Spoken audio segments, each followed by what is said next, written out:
The federal highway system was designed by Pentagon war planners in the 1950s to serve as a rapid deployment conduit to move ground forces for the defense of the United States during invasion. The unconstitutional Northern Command is now using the highway system as a force projection matrix to dominate populations across the United States. Through federally funded emergency command centers, county and city governments are being quietly federalized nationwide. Billions of dollars per city is being spent to install millions of surveillance cameras. Every town and hamlet, no matter how small or remote, is surveilled. License plate reading software tracks Americans' movements wherever they go. New systems are being deployed that scan your face, read your lips, and analyze your walk.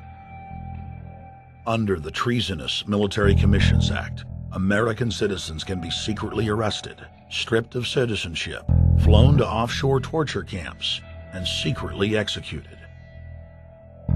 Under Section 802 of the Patriot Act, all misdemeanors are considered terrorism. Federal police squads, called Viper teams, randomly force Americans to line up and show their papers. From the sidewalks of Miami to the subways of New York to the streets of Houston, Texas, citizens are being searched by heavily armed gangs of paramilitary police.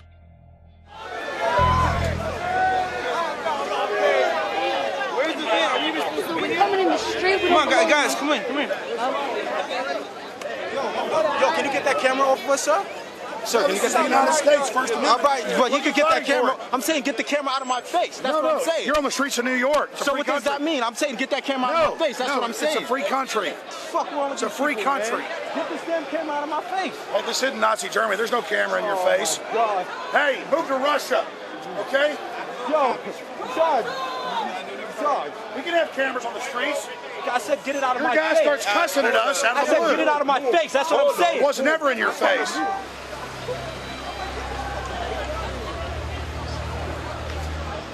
Yo.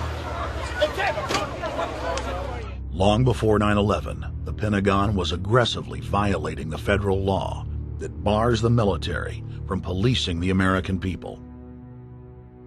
Coast to coast, for more than 2 decades, teams of troops would just appear out of nowhere and randomly stop cars and search pedestrians.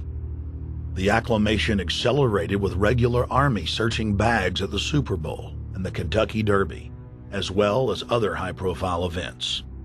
Then President Bush signed a Defense Authorization Act, which radically increased the funding for the already bloated shadow government. In the act, the executive branch formally announced that it was preparing for domestic insurrection and went on to preemptively strip the state governors and legislatures of their powers. The federal government is openly announcing that it is the only authority as it treats the people and the states as enemies. Then on May 9th, 2007, President Bush unlawfully granted himself new powers, and the presidency officially became a fiat dictatorship. In the past, continuity of government has been shared by the legislative, judicial, and executive branches of government. Now, all power resides with the president, for the smallest of reasons, including, in the document's own text, any incident in the world, regardless of location, that affects population, infrastructure, environment, economy, or government functions can trigger, at the president's will, total martial law. It is important to add that the president is merely a puppet of the global crime syndicate and may not use the new powers, but simply pass them on for use by future puppet administrations.